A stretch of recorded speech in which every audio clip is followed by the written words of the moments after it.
आणि एक मोठी बातमी आहे, मंदिर उघडण्यासाठी आज भाजपचं आंदोलन होत आहे। राज्यभरात सकाळी 10 वाजल्यापासून भाजप आंदोलनाला सुरुवात करणार आहे। मुंबई सिद्धिविनायक मंदिराबाहेर देखील आता भाजप आंदोलन करणार आहे। तर शिर्डीत भाजपचे आध्यात्मिक आघाडीचं आंदोलन असेल। पुणे, मराठवाडा, नाशकात देखील भाजपकडनं मोठं आंदोलन केलं जाईल।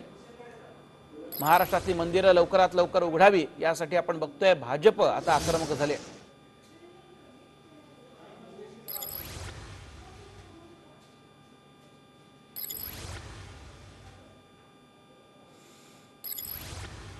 आणि थेट जगात मुंबईत सिद्धिविनायक मंदिराच्या बाहेरनं विनायक डावरुंग मध्ये सहकारी आपल्या सोबत आहेत। विनायक, साधारण 10 वाजता या आंदोलनाला सुरुवात होतीये, मात्र मंदिरं उघडावीत महाराष्ट्रभरातली यासाठी भाजप चांगलीच आक्रमक झालेली आहे, काय सांगाल?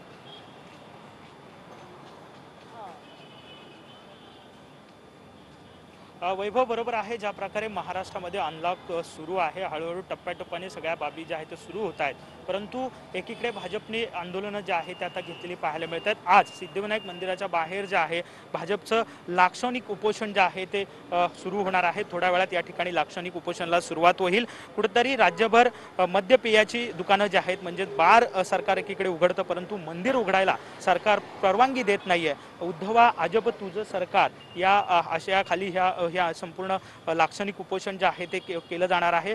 नगरसेवक असतील, आमदार असतील, सगळेजण पदाधिकारी या ठिकाणी दुपारी 2 वाजेपर्यंत संपूर्ण हे लाक्षणिक उपोषण जे आहे ते सुरू असणार आहे। सध्या आपण जर पाहिलं तर सिद्धिविनायक मंदिराच्या बाहेर पोलिसांनी संपूर्ण बंदोबस्त जो आहे तो या ठिकाणी मोठ्या प्रमाणात लावलेला पाहायला मिळतोय। कुठेही वाहतुकीची कोंडी होऊ नये यासाठी संपूर्ण तयारी जी आहे ती या ठिकाणी पोलिसांनी केलेली पाहायला मिळते। अगदी हा संपूर्ण रहदारीचा रस्ता आहे, कुठलेही अनुचित प्रकार घडू नयेसाठी पोलीस सुद्धा मोठ्या प्रमाणात या ठिकाणी बंदोबस्तासाठी आलेले पाहायला मिळत आहेत। भाजप